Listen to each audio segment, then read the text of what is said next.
Good morning, all of you. Financial Management 3 subject. First unit Business Valuation. We are solving question number 21. The following particulars of Amber Limited as on 31st March 2012 are as available. 1 lakh equity shares of rupees 100 each, fully paid.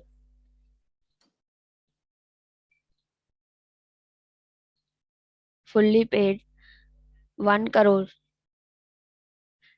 10,000 12% preference shares of rupees 100 each, fully paid 10 lakhs.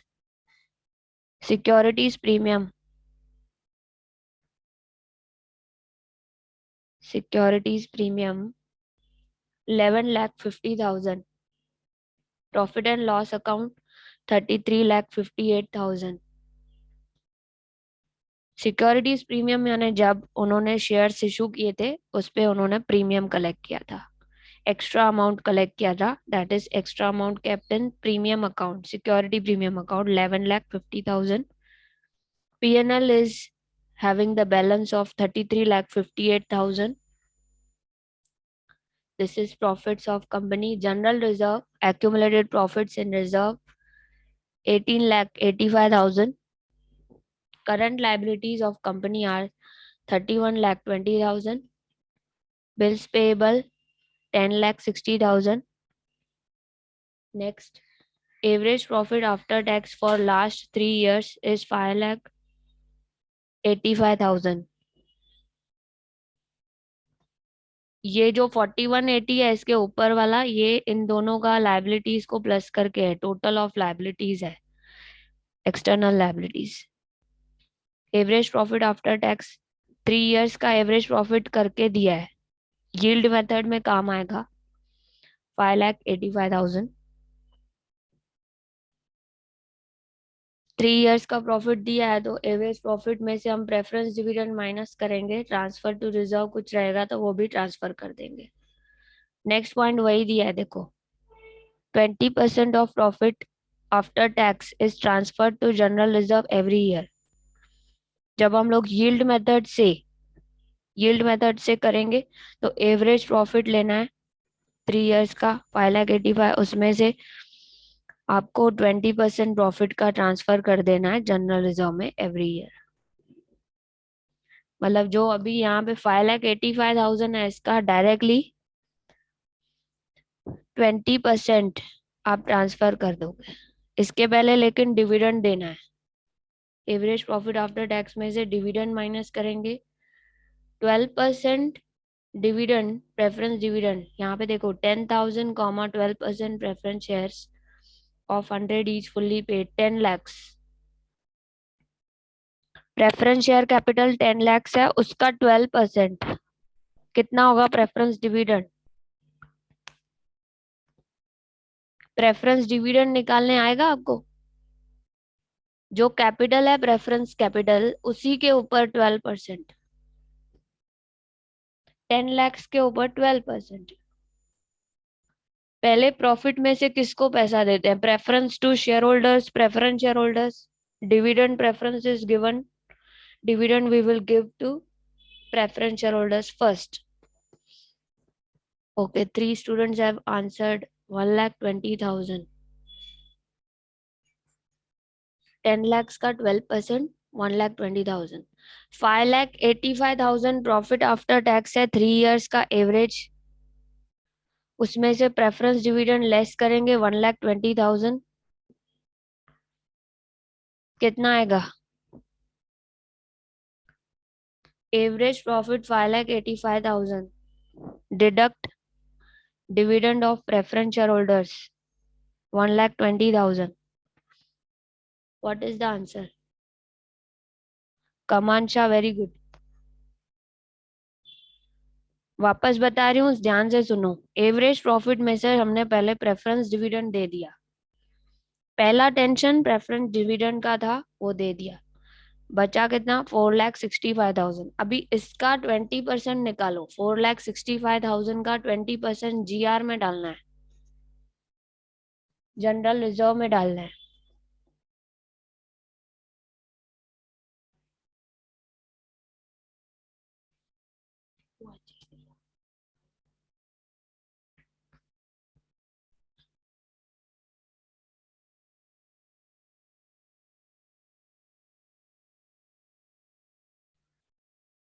$4,65,000 का 20% 93,000 93,000 minus करेंगे तो profit available for equity share holders आ जाएगा। अब fictitious assets दिया है, fictitious assets 80,000।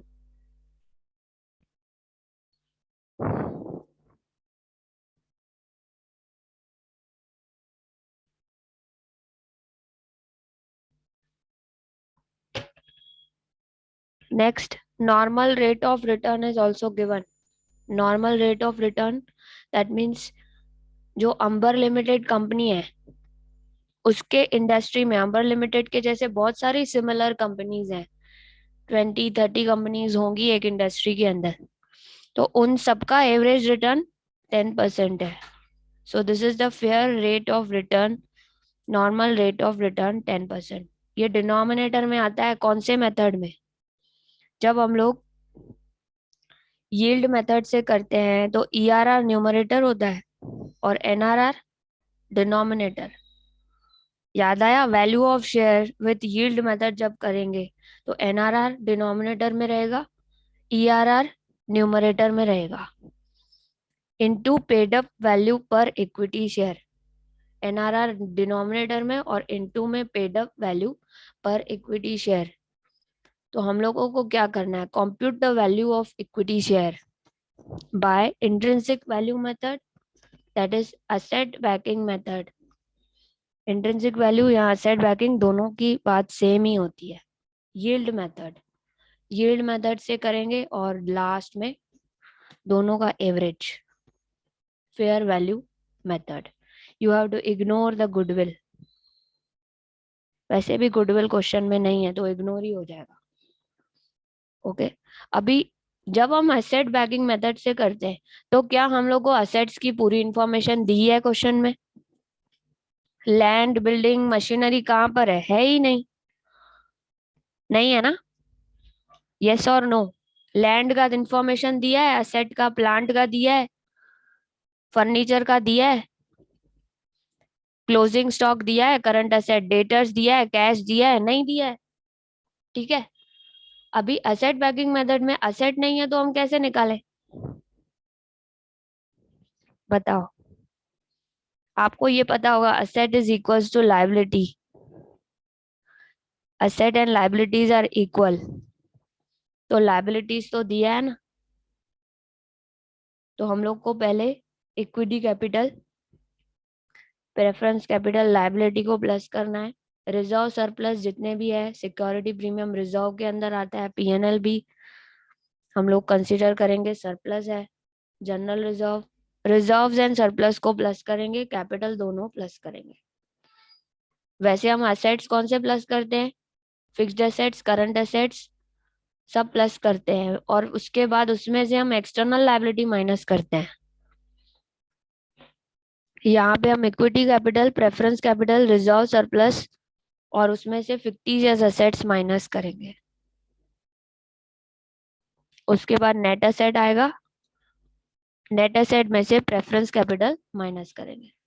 Add कीजिए, 1 crore plus 10 lakh plus 11,50,000 plus 33,58,000 plus 18,85,000।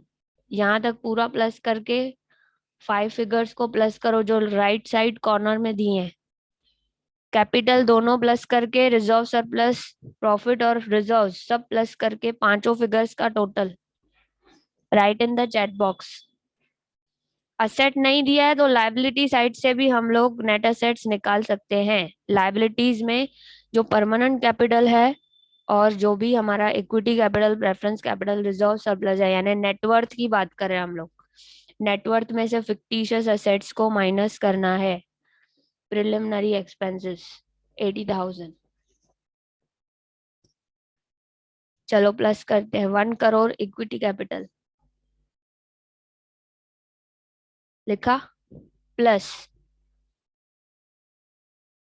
10 lakhs plus 18,85,000,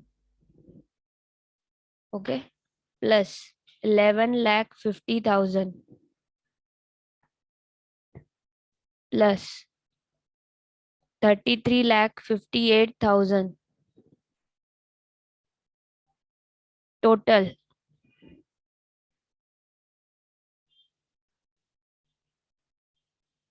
1,73,00,000 total आया इन पांचों का, 1,73,93,000, 1,73,93,000, ठीक है। Total of equity capital, preference capital and reserves and profits less, इसमें से फिक्टिशियस एसेट्स माइनस करो,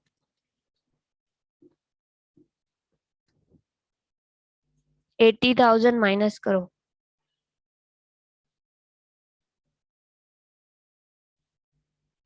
फिक्टिशियस एसेट्स माइनस करके आंसर आएगा 1,73,13,000, 1,73,13,000, okay. After that deduct the net asset आ गया, नेट एसेट के बाद प्रेफरेंस कैपिटल माइनस कर दीजिए, less preference capital 10 lakhs,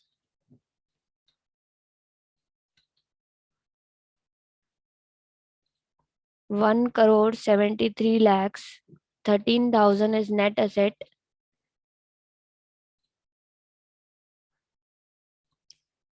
net asset minus preference capital minus 10 lakhs किया,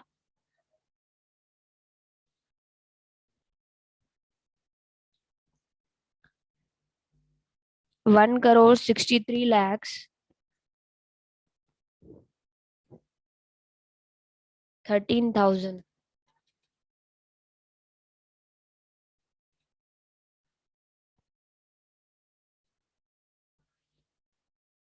1,63,13,000 is the net asset available for equity shareholders. Now check the number of equity shares in the question. सबसे starting में first point में दिया है, how much, how many equity shares are there? Write in the chat box.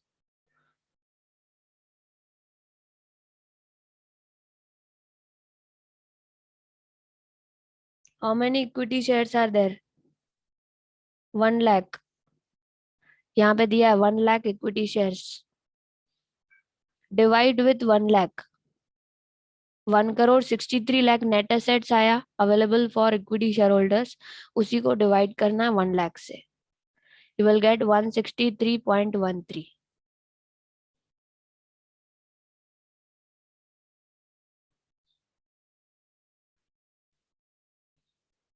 1,63,13,000 divide by 1 lakh, 163.13, ये answer है net assets available for equity share holders, 1,63,13,000. यहाँ पे 13 है, यहाँ पे टाइपिंग में ये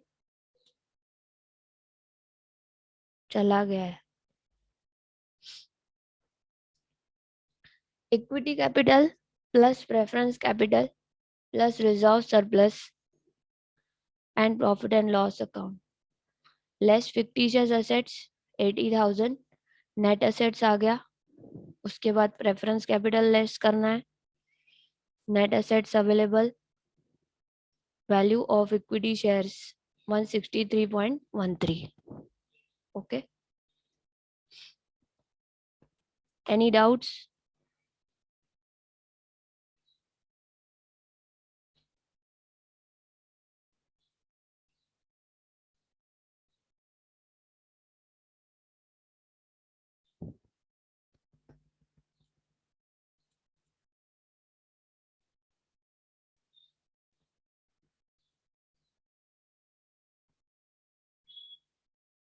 नो डाउट्स? क्लियर?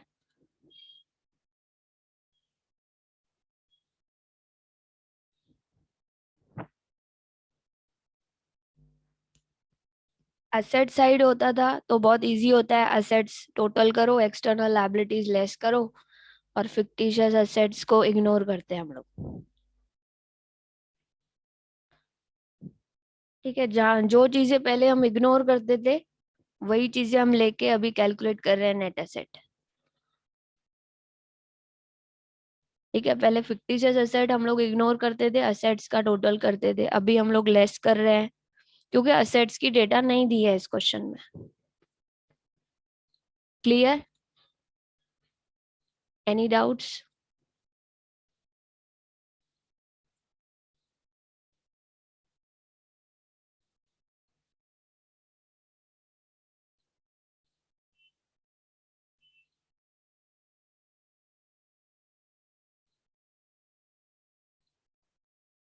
इस सम में एसेट्स कुछ भी नहीं दिया हुआ है, खाली फिक्टिशियस एसेट्स दिया है और पूरा लायबिलिटी साइड का ही इंफॉर्मेशन दिया है।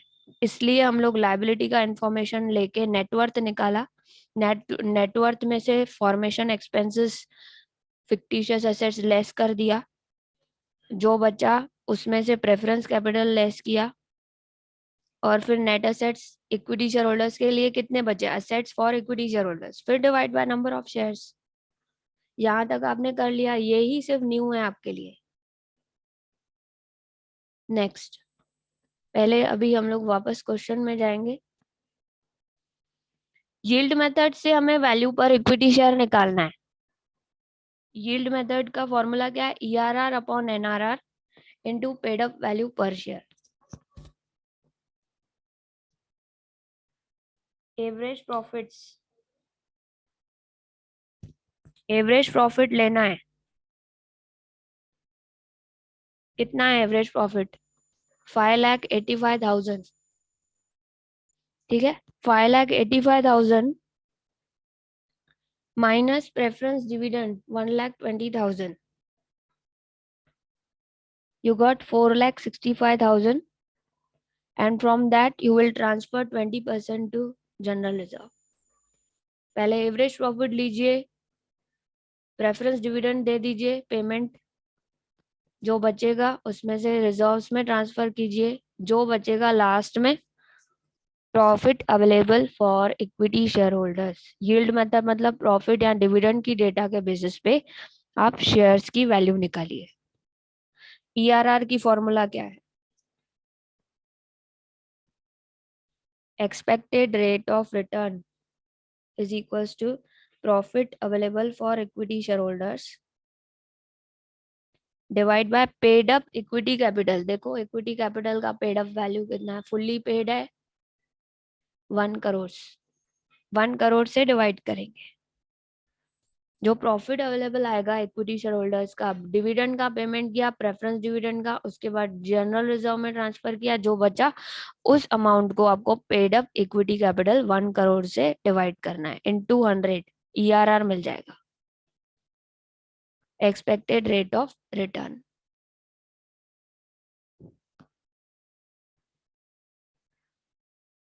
Calculation of future maintainable profit we are doing with yield method, that means profit की इंफॉर्मेशन के बेसिस पे हम शेयर्स की वैल्यू निकाल सकते हैं। पहले हमने नेट एसेट से पूरे लाइबिलिटी साइड लेके किया, एसेट की वैल्यू हमने निकाली, उसके बाद हमने नंबर ऑफ शेयर्स में डिवाइड किया। अभी हम लोग यील्ड मेथड यानी प्रॉफिट या डिविडेंड के बेसिस पे हम लोग वैल्यू ऑफ इक्विटी शेयर्स निकालेंगे।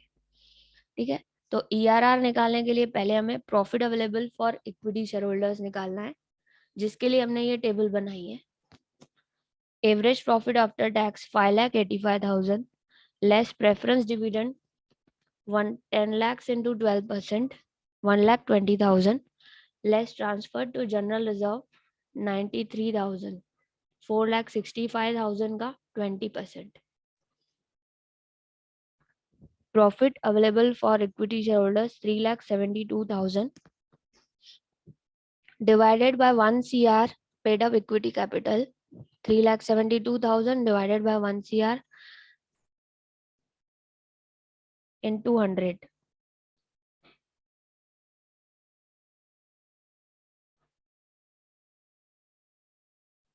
Into 100, 3.72%.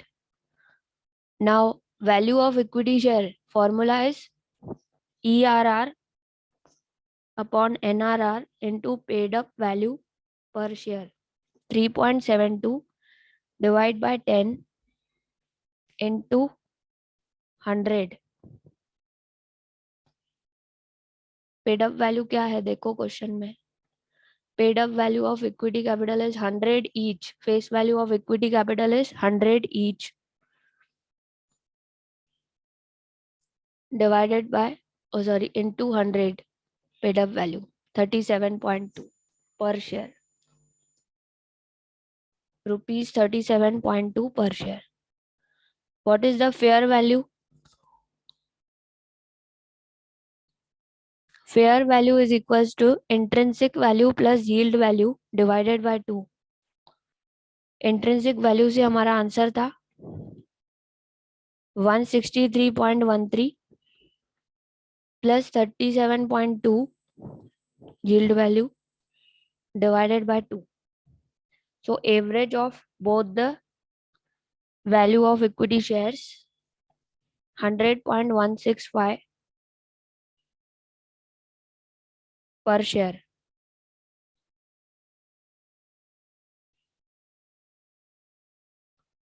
100.165 per share. This is fair value of equity share. Average of intrinsic value method price and yield value price.